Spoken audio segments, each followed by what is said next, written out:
Hello everybody, it's Flesson19 and welcome to the beta branch update for December 18th.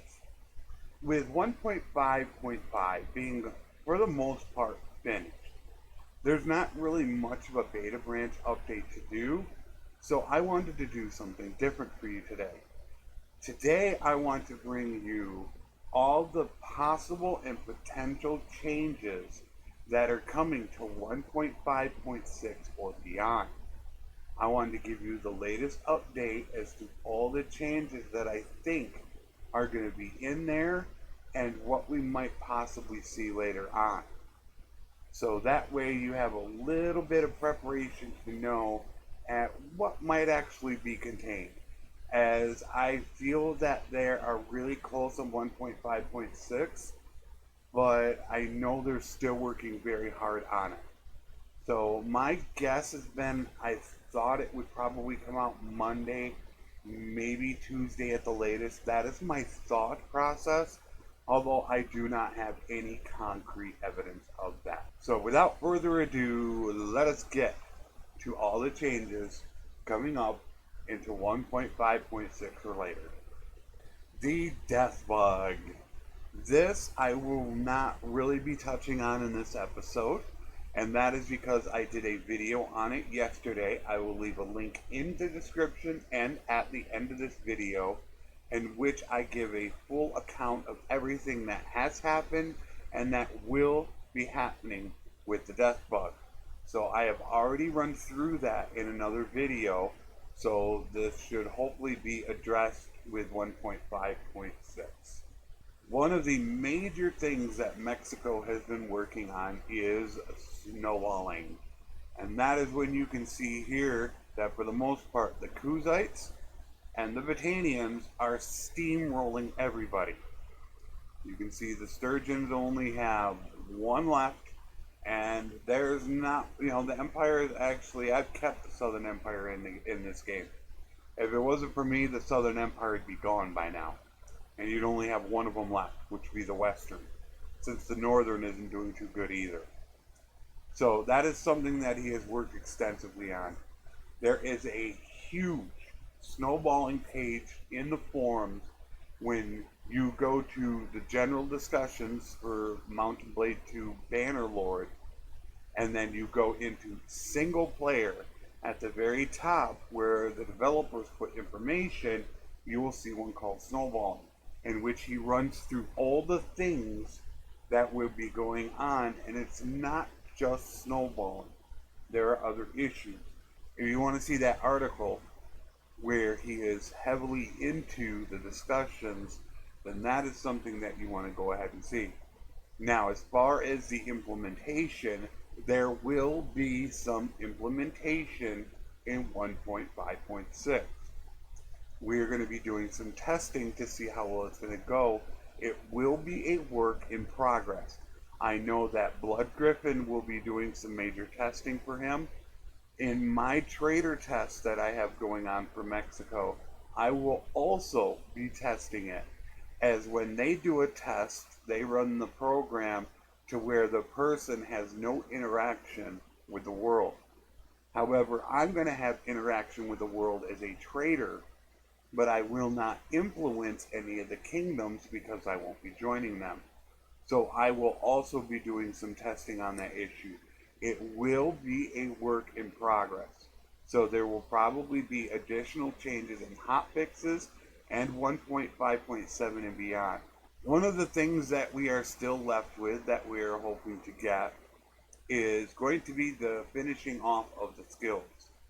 Currently, we have Charm, Engineering, and Smithing that have not been done. Now, I still believe Smithing is a little bit far off. However, as far as Charm and Engineering are concerned, those I am hoping will be in 1.5.6. I do think they will be. No guarantee on that. But it would not shock me if we were to maybe get one of them like Charm and have Engineering hold off.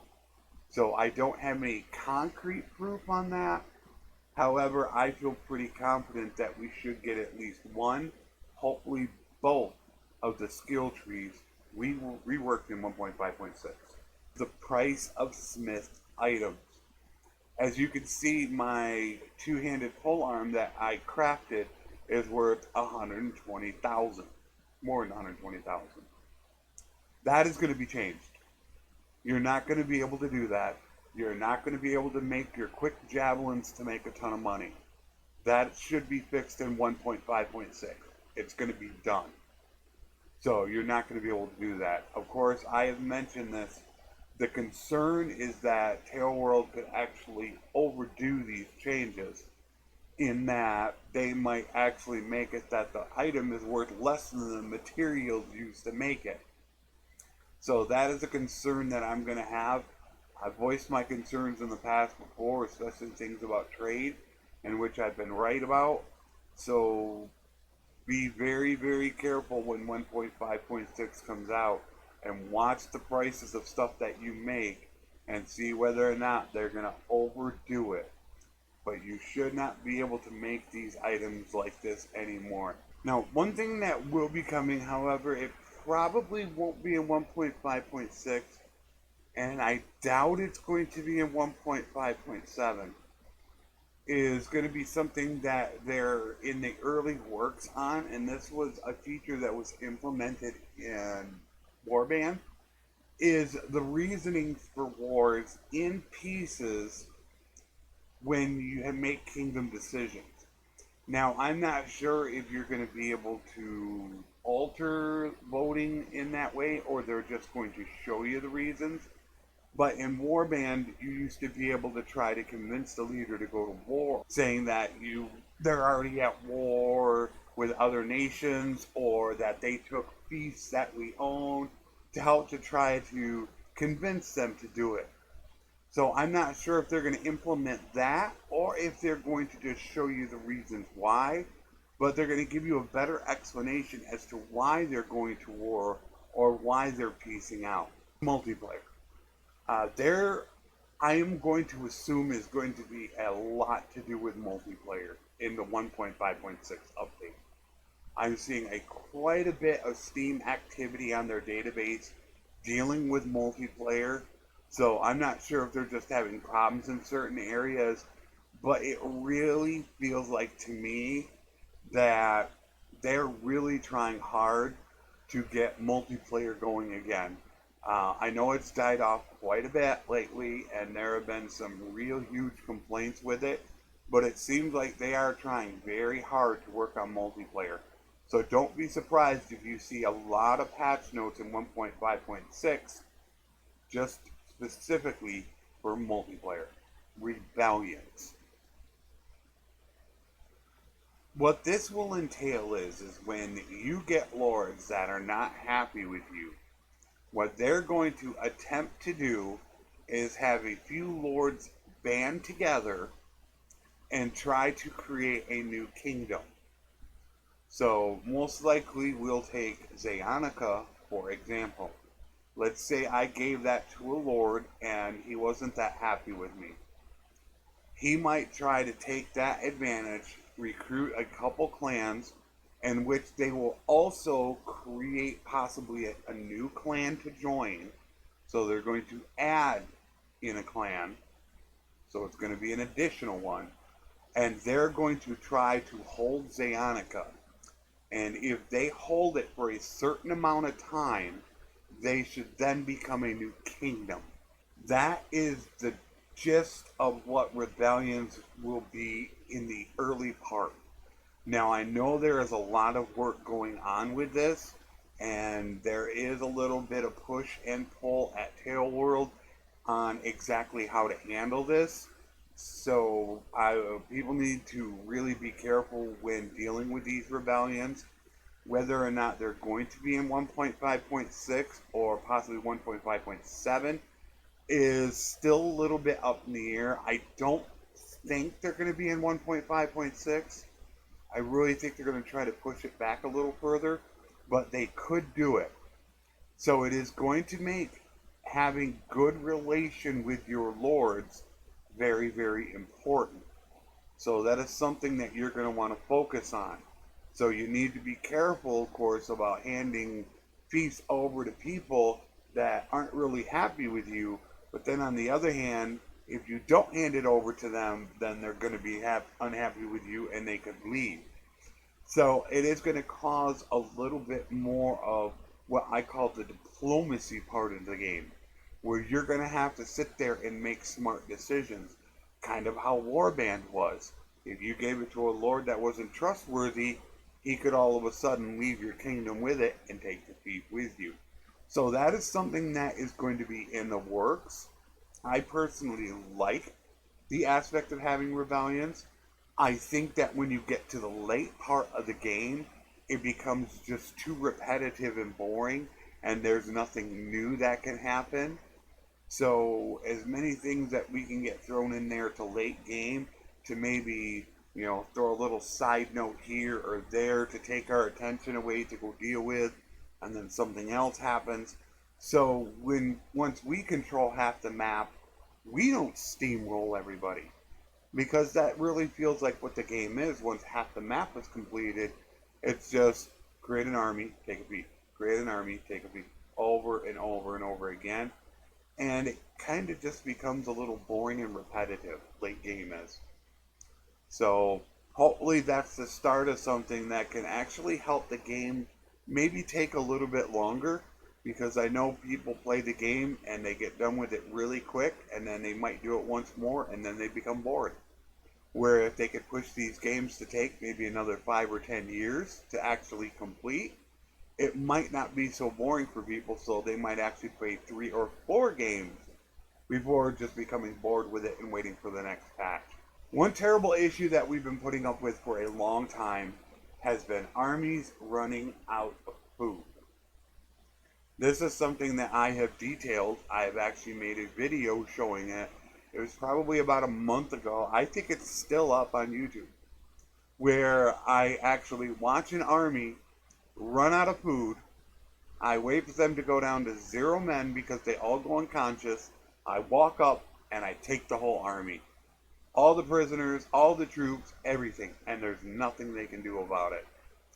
Mexico has assured me that he has put some things in place to try to help that. They are still working on that as well. There also is another issue that has been brought up that we are trying to handle. And that is when you call somebody to your army. When you call them, they come to your army and they do nothing else.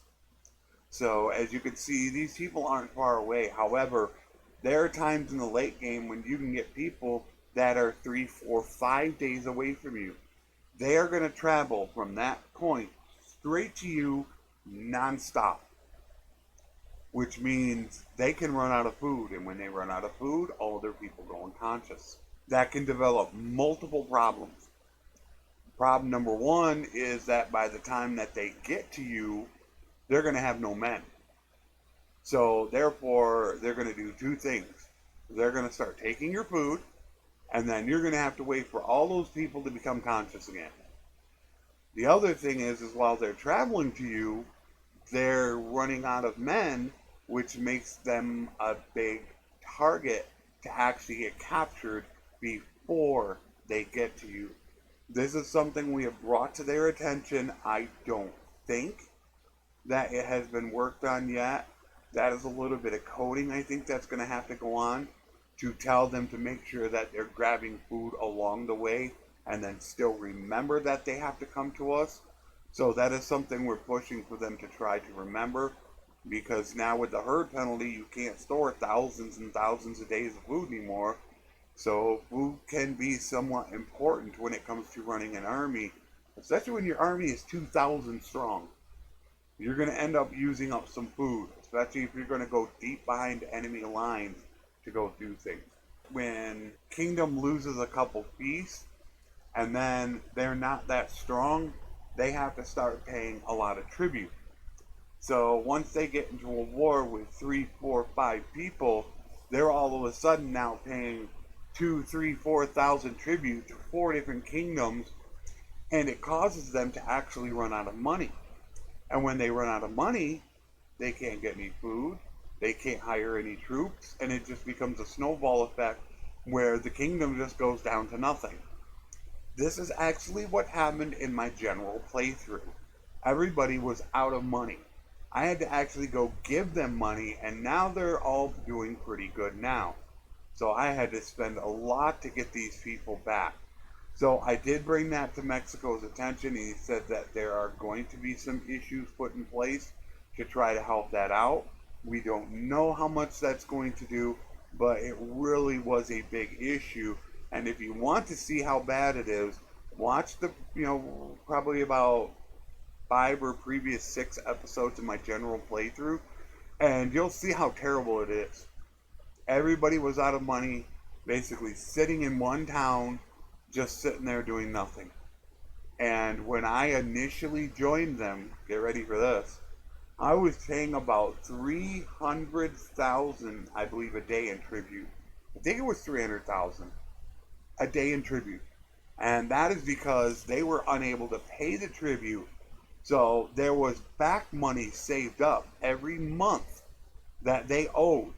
So because I came into the kingdom and I had money, I was paying the bulk of that tribute. So it caused me to lose a ton of money.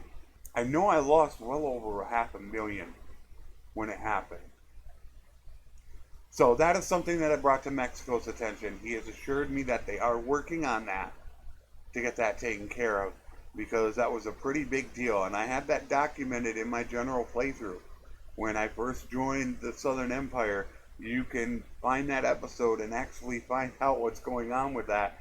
And it was pretty terrible how much I was paying in tribute, because I was paying for their misdeeds and their problems for years before, and it cost me a lot of money.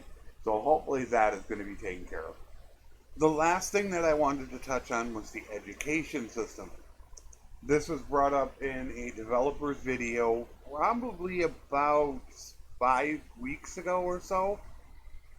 Now how it works is that from time to time you will see messages, but you'll probably miss them, in the lower left hand corner telling you that your children have gained some skill. But how they're going to do it is they're going to tailor it to how you choose your skills at the beginning of the game. So the education system will work along the same route. So how I believe they're going to do it is from time to time, they're going to have something pop up. I'm assuming here in a little pop-up window to let you click on it. So when they were born into the family, you're going to get to choose how to actually have your kids start learning their skills. And you're going to do it multiple times until they hit the age of 18. That is going to allow you to help mold them into what you want them to become.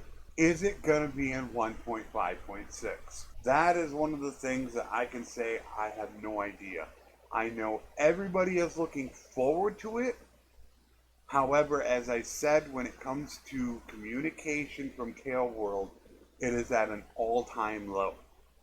So where they stand on it, I don't know. I know it is something we really want to do, and I'm sure there's quite a bit of coding to go into it. And like I said, they are doing a lot of work right now to get it ready to go. So is that contained in it? I really don't know. Really not much talk.